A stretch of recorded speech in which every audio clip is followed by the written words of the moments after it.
जय श्री राम दोस्तों। इस वीडियो में देखें, इसीलिए धनतेरस से दीपावली तक 5 दीपक जलाना होता है शुभ। दीपावली दीपों का त्योहार है। हिंदू कैलेंडर के मुताबिक इसकी शुरुआत अश्विनी मास में कृष्ण पक्ष के 13वें यानी धनतेरस से होती है। दीपावली के दिन 5 मुखी दीपक का खास महत्व होता है। दीपावली का त्योहार अपने साथ उत्साह और रौनक के साथ ही कई त्योहारों की आभा लेकर आता है।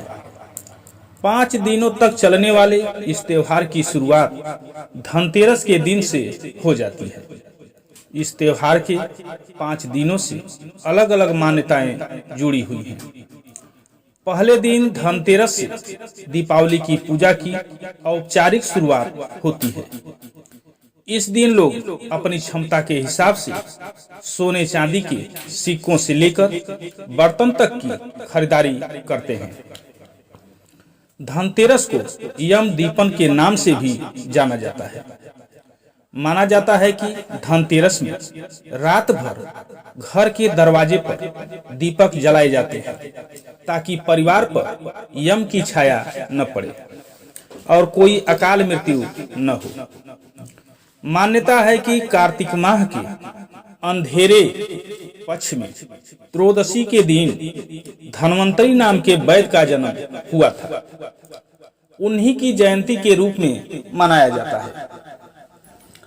दूसरे दिन नरक चतुर्दशी, जिसे हम छोटी दिवाली भी कहते हैं, यह 14 या नरका पूजा के नाम से प्रसिद्ध है और विधि विधान से पूजा करने वाले सभी व्यक्ति पापों से मुक्त होकर स्वर्ग की प्राप्ति होती है। कहा जाता है कि रांति देव पुण्यात्मा राजा थे। उन्होंने अनजाने में भी कोई पाप नहीं किया था, लेकिन जब मृत्यु का समय आया तो उनके समक्ष जमदूत आ खड़े हुए। जमदूत को देखकर राजा अचंभित हुए और बोले, मैंने तो कभी कोई पाप कर्म नहीं किया, फिर आप मुझे लेने क्यों आए हैं? क्योंकि आपके यहाँ आने का मतलब है कि मुझे नरक जाना होगा। जमदूत ने कहा, हे राजन, एक बार आपके द्वारा एक ब्राह्मण भूखा लौट गया, यह उसी पाप कर्म का फल है। राजा ने जमदूतों से 1 वर्ष और देने की मांग की। जमदूतों ने इतना समय दे दिया। राजा ने ऋषि के पास जाकर सारा वृतांत सुनाया। ऋषि बोले, हे राजन, आप कार्तिक मास के कृष्ण पक्ष की चतुर्दशी का व्रत करें। ब्राह्मण को भोजन करवाकर उनसे उनके प्रति हुए अपने अपराध के लिए क्षमा मांगे। राजा ने वैसा ही किया। इस प्रकार राजा पाप मुक्त हुए और उन्हें विष्णु लोक में स्थान प्राप्त हुआ। तीसरे दिन लक्ष्मी के साथ भगवान गणेश जी की पूजा का विधान है।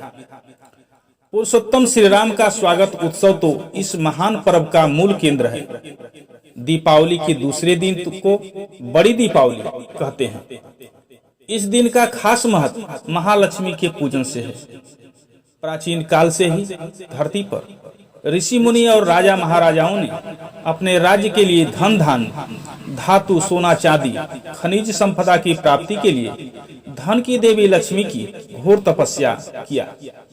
इस तप के बाद उन्होंने वरदान पाया कि जो मनुष्य कार्तिक मास कृष्ण पक्ष की घोर अमावस्या के दिन महाप्रदोष या महानिशीत काल के समय पंचमुखी दीपक जलाकर मेरा ध्यान करके व्रत धारण करेगा और अपने घर को रोशनी से सजाएगा, साल भर तक उसके ऊपर मेरी कृपा बनी रहेगी। तभी से मान्यता है कि देवलोक में रहने वाली महालक्ष्मी साल में सिर्फ 1 रात्रि के लिए धरती पर उतरती हैं और यह प्रकाश पर्व भी उन्हीं के सम्मान में आयोजित किया जाता है। चौथा दिन गोवर्धन पूजा के रूप में मनाया जाता है। भगवान श्री कृष्ण ने गांव की जनता को गोधन को सर्वस्व मानने की प्रेरणा दी। भगवान का यह आंदोलन ब्रजवासियों के लिए प्रलय का कारण बन गया और इंद्रदेव ने क्रोध में आकर प्रलयकारी वर्षा में ब्रजमंडल को डुबो देने का निश्चय किया।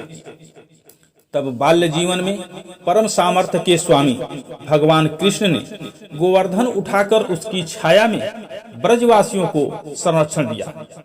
5वें दिन भाई दूज का त्योहार भाई बहन के पर्व के रूप में मनाया जाता है।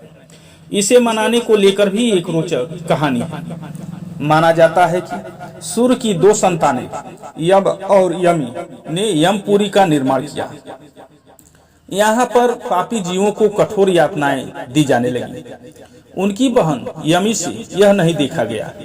वह भाई से रूठकर पृथ्वी पर चली आई और महर्षि कालिंद से प्रेरणा पाकर संसार के मायाजाल में फंसे जीवों को व्यथा यातना से बचाने के लिए शीतल जल धारा वाली जमुना बनकर बहने लगी। उन्हें कालिंदी भी कहते हैं। बाद में यम को बहन की याद आई। मथुरा में विश्राम घाट पर यम अपनी बहन से मिली।